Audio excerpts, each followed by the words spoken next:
хэрэгтэй гэж хэлж байгаа би гишүүдтэйгээ 100% санал нэг байна. Иргэд сонгогчдын талархан хүлээж авсан мөрийн хөтөлбөрийг бид нэр засгийн газрынхаа мөрийн хөтөлбөр болгосон. За үүнийг бол хэрэгжүүлэх учиртай. Энэ засгийн газрын мөрийн хөтөлбөр бол бидний 65 гишүүний манай багийн мөрийн хөтөлбөр учраас бид багаараа зүтгэх учиртай.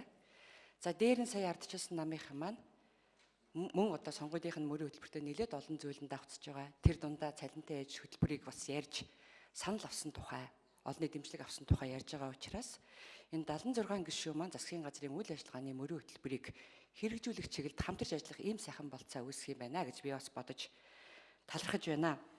За энэ мэдээллийн тухайд бол бид нар хэлэх зүйлээ нийгэмдээ маш сайн хэлэх шаардлагатай. Өнөөдөр бол сангийн авдар хоосон байна гэдгээ дахин хэлэх ёстой.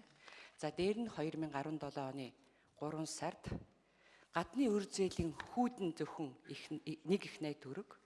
За үндсэн төлбөрт мөн нэг их найд төгрөг төлөх ийм байдалтай болчлоо гэдгийг дахин тайлбарлах шаардлагатай болоод байна.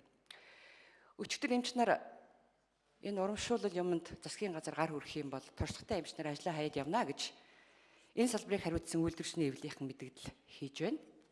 За шүүгчид ууртай байгаа талаар бас энэ шүүхэн салбарынхан ярьж байна лээ. Монголчууд бол хүлээцтэй ухаантай ард түмэн, эх орон газар шороондоо хайртай. Хэрвээ бид энэ гадны өр зээл хүүг төлөхгүй юм бол улсар маань бас хүнд нөхцөл байдал орно гэдгийг бид нэр тайлбарлаад яваад ах юм бол бас учир нь олдно гэж бодож байгаа. Тэр дундаа цаг хугацааны хүчин зүйлийг нь тооцоо судалгаа сайн хийж тайлбарлах шаардлагатай гэдгийг бас энэ хэвлэлийн салбарын хүний хувьд бас хэлчихье гэж бодож байна. За ингээ асуултуудаа тавья. Энэ бизнесээ дэмжиж бид энэ эдийн засгийн хүндрэлээс гарнаа. Өнгөрсөн хугацаанд 126 мянган аж ахуй нэгжээс тал хувь нь 26 мянган аж ахуйн 62 мянган аж ахуй нэгж үе таалгаа янз бүрийн шалтгаанаар хаасан байгаа. За эдгээрийг сэргээх, эдгээрийг дэмжих чиглэлд засгийн газар энэ төрөнд юу хийх юм бэ? Энэ бол манай намын сонгуулийн мөрийн хөтөлбөрт заасан асуудал шүү. Эхний асуудал энэ байна. За дараагийн асуудлын тухайд би энэ хүүхдийн мөнгөний талаар ярих гэсэн юм аа.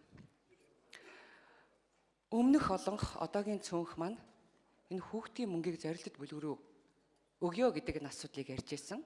За бид бол үгүй ээ. Үндсэн хууль зөрчиж байна. Ядгуурлан гадуурхаж байна. Бүгдд нь өгөх ёстой гэдэг ийм асуудлыг ярьж ирсэн. За би хувь гишүүнийхээ хувьд бол тухайн үеийн олонхын энэ байр суурийг дэмжиж ирсэн юм байна. Эдийн засгийн нөхцөл байдлыг үл харгалзсан боломжтой өргөх гэрт ерөөсөө бид нэр энэ хүүхдийн мөнгийг нэлэнхүүд нь хавтгаруулж өгөх энэ байр суурийг би бол дэмждэггүй. Цаашдаа эдийн засаг гайгүй болоод ирэхээр зэрэг бүгдд нь өгнө гэж ерөнхий сайд маань ярьж байна. Би тэгэх шаардлагагүй гэж бодож байгаа. Энэ зорилтод бүлгэрүүгээ л өгөх ёстой. Болцоотой айлууд руу бид нар энэ 20 мянгаыг өгөө, нэлэнхүүд нь өгье гэж энэ нийгэмд таалагдах энэ популизм бол хийх шаардлагагүй гэдгийг бас хэлхийг хүсэж байна. За дараагийн асуудал бол би энэ барилгын сайдаас асуух гээд байна. Энэ ашиглалтын шаардлага хангахгүй орон сууцуудыг дахин төлдөнд оруулах асуудлыг шуурхалмаар байна. Энэ бол хувийн компаниудтай нийслэл болон энэ барилгын яам хил амаа олцоо шийдвэрлэж болох асуудал удаан байна. Энэ дээр бол би цаг хугацаа алдаж байгаа гэж шүүмжилтээ хандж байна. Энэ дээр та бүхэн маань ер нь шуурхалах чиглэл дээр яаж ажиллах юм бэ гэдэг дээр би хариу авахыг хүсэж байна. Мөн хоёр сайдаас энэ асуултыг асуухыг хүсэж байна. За оюун хорон сайдаас дараагийн асуултыг асууя. Энэ арьс ширний үйлдвэрүүдийн үнэр иргэдийг үнэхээр их бухимдуул. За саран гэрэл гишүүн 1 минут нэмээд өгч.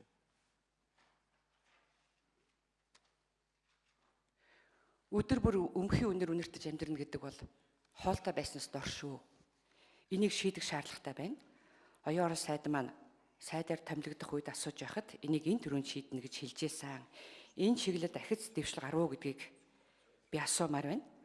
За мөн туул сэлб дунд голоо хамгаалах чиглэлд бид нар бас нэг тусгай хууль гаргана гэд мөрийн хөтөлбөртөө суулгацсан байгаа. Энэ бол байгаль орчны яамд хамгийн түрүүнд холбогдох асуудал учраас энэ чиглэлд би бас оюун орон сайдаа хариу өгөөч гэж хэлхийг хүсэж байна. За төгсгөлд нь би засгийн газар манд хүн рүүгээ чиглэсэн тэр дундаа эрүүл мэндийн салбар руугаа анхаарсан ийм одоо боломжийг энэ төрөнд ашиглаж байгааг бас талархаж хэлхийг хүсэж байна. Тэр Ку웨йтийн сангийн тусламжаар парламентын ордон барих асуудлыг хойш нь тавиад Төлөнхийн төвийн түрүүнд барья гэдэг энэ яриа хэлцээг хийж байгаа буюу ерөнхий сайдаа бас талархаж байгаагаа хэлхийг хүсэж байна. Энийг харин энэ түрүүнд шуурхай ажил хэрэг болгоорой гэж хүсэж байна. Баярлалаа. Ингээд асуултандаа хариулт авъя. За хариулт өгье. Ерөнхий сайд эхлээд дараа нь сайд нар тодруулах зүйл байв. За үнэхээр бид нар өнөөдөр дотоодынхаа үйлдвэрлэгч нарыг дэмжихгүйгээр үндэсний үйлдвэрлэгч нараа дэмжихгүйгээр цаашаа явна гэхэд бол маш хэцүү. Тэр тусмаа одоо жижиг дунд үйлдвэрлэл эрхлэгч нар гэдэг бол манай нийт ажиллах хүчний бараг 95-6%-ийг одоо ажлын байраар хангадаг юм хүмүүс. Тэгэхээр мөрийн хөтөлбөрт бол яг энэ одоо бизнес эрхлэгч нар рүүгээ хандсан нэлээд хэд хэдэн одоо заалтуудыг бол оруулж өгсөн байгаа. Эхний заалт нь бол үндэсний үйлдвэрлэлээ дэмжих бодлогын хүрээнд 1.5 тэрбум төгрөгнөөс төгрөг хүртэлх борлуулалтын орлоготой аж ахуйн нэгжүүдийнхээ орлогын албан татварыг 1% аваачи. За төрийн зүгээс янз бүрийн одоо зөвшөөрөл шаарддаг. Энэ зөвшөөрлүүдийн одоо хэмжээг багасгая. За мөн одоо та сая бас хэлж байна 120 гаруй одоо мянган аж ахуй нэгж байдаг. Өнөөдөр энэс үйл ажиллагаа явуулж байгаа нь ерөөсөө 40-50 мянга үлдлээ гэж. Энэ үлдээд байгаа аж ахуй нэгжүүд юунаас болоод ингээд энэ аж ахуй нэгжүүд нь үлдээд үлдсэн үе таалга барьчаад байна вэ гэхээр татварын байгууллагын зүгээс тавигдж байгаа акт хүү торгуулийн хүрээнд дансыг хаагаачдаг. Үйл ажиллагаагаа явуулж чадахгүй байгууллагаас өнөөдөр татвараа нэхэд суугаад байгаа энэ тогтолцоог болио гэж. Үйл ажиллагааг нь эрхлүүлээд ингэж байж тэр эрхэлсэн үйл ажиллагаанаас олсон орлогоосоо татвараа төлдөг энэ бололцоог нэгдүгээр бүрдүүлж өг. Хэрвээ өмнө нь одоо эрх үхий байгууллагаас тавьдсан хүү торгуул актын ийм төлбөр байгаа бол тэрнийх нь хугацааг хойшлуул ингээд над байгууллагынхаа үйл ажиллагааг нь бас тодорхой хэмжээнд сэргээсний дараа чи татвараа авдаг болоо гэдэг байдлаар бас энэ одоо хөтөлбөрт бол тийм одоо зүйл заалтууд бол тусч өгсөн байж байгаа. За дараагийн нэг зүйл нь юу гэхээр өнөөдөр хүн болгон аж ахуй нэгж бизнес эрхлэгч болгон энэ өрийн сүлжээ гэдэг юмд бол нэвт одоо хамрагдсан байна. Өрийн сүлжээ. Тэгэхээр яах вэ гэхээр өнөөдөр одоо банкнд тодорхой хэмжээнд өөрийнхөө хөрөнгийг барьцаанд тавьж агаад зээл аваад явуулсан үйл ажиллагаа нь одоо үр дүнгүй болсноос шалтгаалаад дампуурлын ирмэг дээр хүрсэн маш олон аж ахуй нэгжүүд байгаа. Энэ нь болохоор яг үхээр банкныхаа одоо зээлдгийнхээ нөхцөл байдлын хувьд бол нөгөө найдваргүй зээлдэгч гэдэг рүү орцсон. Тэгвэл энэ зээлийн нөхцөлийг бас сайжруулж өгье гэж байгаа. Дахиад тэр хүнд нэг боломж олгоод үзээтэй тийм ээ. Боломж олгоё. Энэ боломжоо харин бизнес эрхлэгчид маань ашиглаад одоо бизнесээ эрхлэх одоо сэргээх энэ болцоо боломжийг бүрдүүлж өгөх ёстой гэсэн ийм бодлын хүрээнд бол энэ одоо мөрийн хөтөлбөрүүдэд бол бизнес эрхлэгчтэй холбоотой юм заалтууд бол орсон. За хүүхдийн мөнгөний хувьд бол би бас түрүүнд тайлбар хэлсэн. Ямар ч байсан өнөөдөр гар дээр нь зайлшгүй бэлэн мөнгө шаардлагатай байгаа өрхийнхөө хүүхдэд бол өнөөдөртөө тэр мөнгийг өгье. Өнөөдөртөө шаардлагагүй байгаа хүүхдүүдтэй бол нэгэнтээ Монгол Ардын намын мөрийн хөтөлбөрт бол бүх хүүхдтэй хүүхдийн мөнгө олгоно гэдэг ингээд заасан байгаа учраас яг эдийн засгийн өндөрлөлтөй байгаа энэ нөхцөл байдлын үед бол өнөөдөртөө яг хүүхдэд мөнгө шаардлагагүй байгаа бололцоотой боломжтой энэ өрхийн хүүхдүүдийг бол тодорхой хугацааны дараа бол бүрнээр нь одоо тэр мөнгийг олгодог ийм байдлаар одоо шийдвэрлэе гэж бид бас энэ төсвийн тодтолд бол тусгасан байгаа. За оюун хурал сайд өшөө. Тий. За оюун хурал сайд эхлээд дараа нь утгуулалтын сайд. За саран гишүүний асуултанд хариулъя. За өнөөдөр туул голын бохирдлыг бууруулах асуудал бол үнэхээр одоо их том бөгөөд их чухал асуудал байгаа. За бид нар өнөөдөр намын мөрийн хөтөлбөрт байгаа усны нөөцийг хамгаалж хомслоо сэргийлэх нэгдсэн менежментийг хэрэгжүүлж хаягдл бохир усыг цэвэрлэн дахин ашиглах технологиг нэвтрүүлнэ гэж намын мөрийн хөтөлбөрт оруулсан. За ер нь бол энэ бодлогынхоо өрөөнд 2013 оноос эхэлсэн энэ төсвийн тухай хуулиар усны нөөц ашигласны төлбөрийн орлогыг 100% орон нутгийн төсөвт төлрүүлдэг болсон.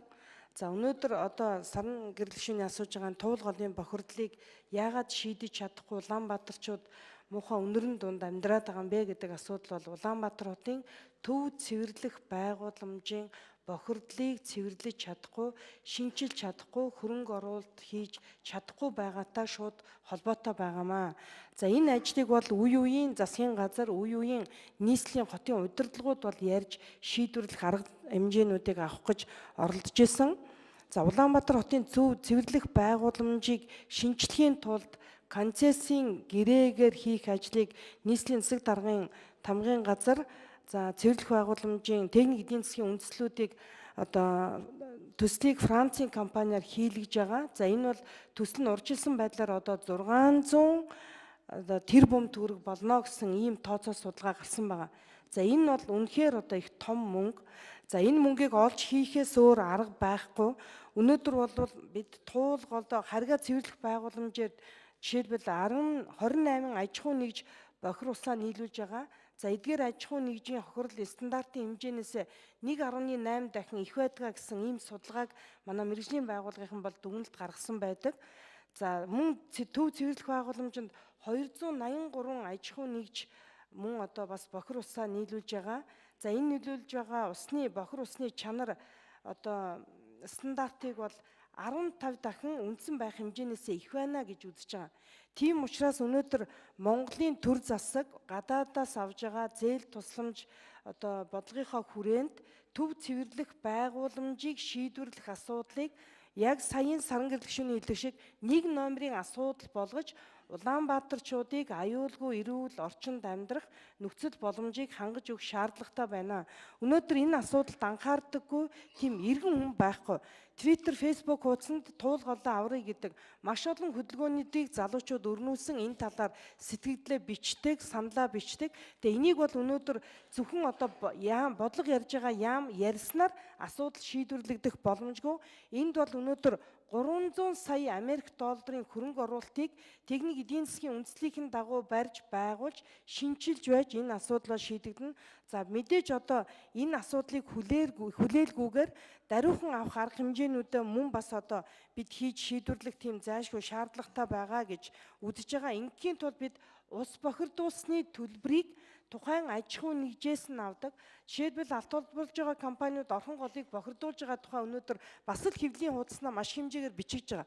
Тэгвэл энд үйл ажиллагаа явуулдаг 11 аж ахуй нэгж зөвшөөрөл авахтаа одоо үйл ажиллагаагаа бид нар үнэхээр хариуцлагатай уулуурхайг эрхэлнэ гэж авчаад үнэхээр хариуцлагагүй хандж байгаа юм бол тухайн 11 аж ахуй нэгжийн үйл ажиллагаа лицензийг хураах, тэр голыг бохирдуулж байгаа, усыг бохирдуулж байгаа төлбөрийг авдаг одоо энэ асуудлыг ямар ч асуудалгүйгээр шийдвэрлэж өгөх шаардлагатай байна гэж үзэж байгаа. Тийм учраас бид нар эдийн засаг хямрсан гэж яриад нэг талд нь аж ахуй нэгжээ бодох хэрэгтэй, нөгөө талд нь байгаль их дэлхийгээ хамгаалж үнэхээр Мөнх 2 сайд хариулъя. 82 дугаар микрофон. За их хурлын дарга эрхэм гишүүд тааханд энэ өдрийн мэнд хүргэе. Тэгэхээр өнгөрсөн 4 жил барилгын салбарт 800 тэрбум төгрөгийн хөрөнгө оруулалт зээл үн тогтворжуулах одоо бодлогын хүрээнд олгогдсон байна. Яг хэрэгтэй зөвлөд одоо энэ хөрөнгө оруулалт хийгдэж юу, зээл олгогдож юу гэдээ үзэхээр гишүүдийн хандж байгаа, иргэдийн хандж байгаа байдлыг харахаар бол үр дүн байхгүй байна. Тийм учраас би арднаас гишүүний түрүү ихний хэлсэн асуулт байгаа. Гоёлтой одоо ард иргэдийг төвлөрсөн усан хангамжинд холбох асуудал бол уг нь тэзүүн боловсроод бэлэн болцсон. Хөрөнгө оруулалтаар одоо шийдчихэл ийм асуудал. Тийм учраас засгийн газрын мөрийн хөтөлбөрт бол оруулах болцоотой гэж харж байгаа. Эдийн засаг ийм хүнд байгаа учраас бид нар эхний ээлжин шууд тодорхой тойргийн асуудал болгож бол тавьж чадаагүй. Гэхдээ их хурлын одоо асуудал дээр хөрөнгө оруулалтын асуудлуудыг бол шийдэхэд авах болцоотой гэж харж байна. За саран гэрлэгшүүнтэй бол би санал нэг байна. Өнгөрсөн 4 жил ерөөсөө дахин төлөвлөлтийн асуудал Улаанбаатар хотод ерөөсөө яваагүй. Нэг ч байшин шийдэгдээгүй. Өмчлөгдсөн орон сууцсан дээр дундын өмчлийн орон сууцны хуулийн хүрээнд бол иргэд өөрөө хөрөнгө оруулагчтайгаа гэрээ хэлцэр хийх ёстой. Хот бол дэмжих ёстой. Тэгээ ингээд дайжаа одоо иргэдэнд тохирцсон гадна дотны хөрөнгө оруулалтаар хийгдэж байгаа ийм саналууд бол бүгднийг зогсоосон байл. Маш харамсалтай. Энэ бол цэвэр Улаанбаатар хотын удирдлагын арга барилаас шалтгаалж хөрөнгө оруулалт зогссон. Тэгэхээр барилгын салбарын одоо яамны хувьд бол бид нар гадаадын хөрөнгө оруулалтыг орж ирэх бүхий л хаалга одоо нээх болно. Улаанбаатар хотын хувьд бол дахин төлөвлөлтөн дээр орж ирээ энэ хүрээнд одоо хөрөнгө оруулах гэж байгаа бүх одоо гадны дотны одоо хөрөнгө оруулалтыг бол дэмжиж ажиллана. Зүгээр дахин төлөвлөлтөн дээр бол бид нар Улаанбаатар хоттой хамтарч мэдээлүүдээ өгөх, ард иргэдийн тэр нэхмлийн шарыг бол та хөндөж явах шиг байна. Миний санаж байгаагаар намайг хотын даргаар ажиллаж байхад нэхмлийн шарын хөрөнгө оруулагч нар бол бэлэн байсан. Харамсалтай шийдэгдээгүй байл. Тэгэхээр бид нар энэ чиглэлээр анхаарч ажиллана гэж ингэж хэлэх байна. Баярлалаа. За баярлалаа. За гишүүд